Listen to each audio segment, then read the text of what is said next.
توی این ویدیو قراره بریم سراغ معرفی همسران و زندگی شخصی بازیگران سریال جذاب افسانه جمونگ و با همسران واقعی بازیگران این سریال آشنا بشیم.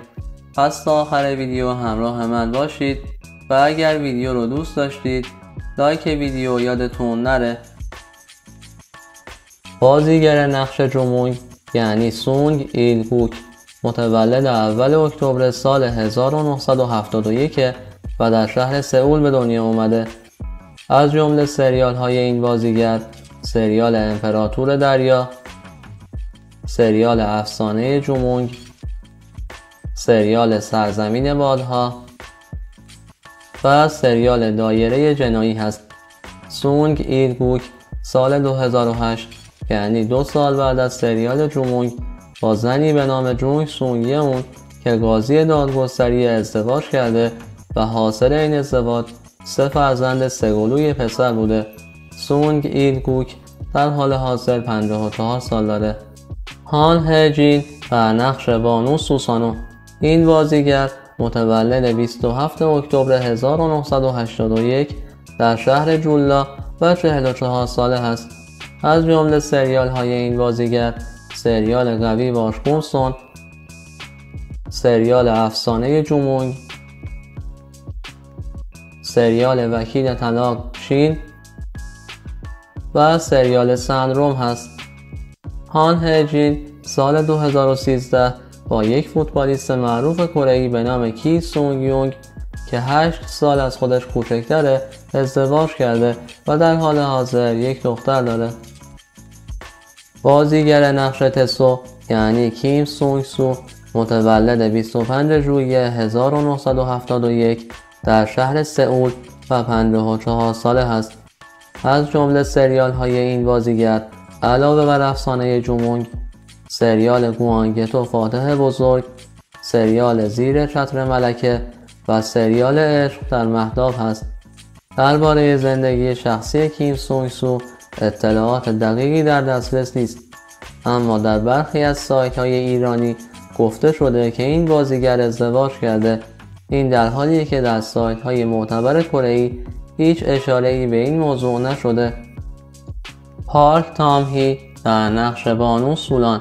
این بازیگر سال 1977 در شهر سئول به دنیا اومده و الان 48 سال داره. پارک تام هی سال 2008 بعد از 31 سالگی با یک تاجر کره‌ای که 4 سال از خودش بزرگتره ازدواج کرده و حاصل این ازدواج یک فرزند دختر و یک فرزند پسر بوده. نکته آخر درباره پارک تام هی اینه که این بازیگر سال 2017 به بیماری سرطان مبتلا شده بود که خوشبختانه از این بیماری جون سالم به در برد. وون کی جون در نقش یونگ پو زاده 12 فوریه 1974 در شهر سئول کره جنوبی هست. وون کی جون سال 2006 با زنی به نام کیم سان یانگ ازدواج کرده، اما این ازدواج بعد از چند ماه به جدایی ختم شده.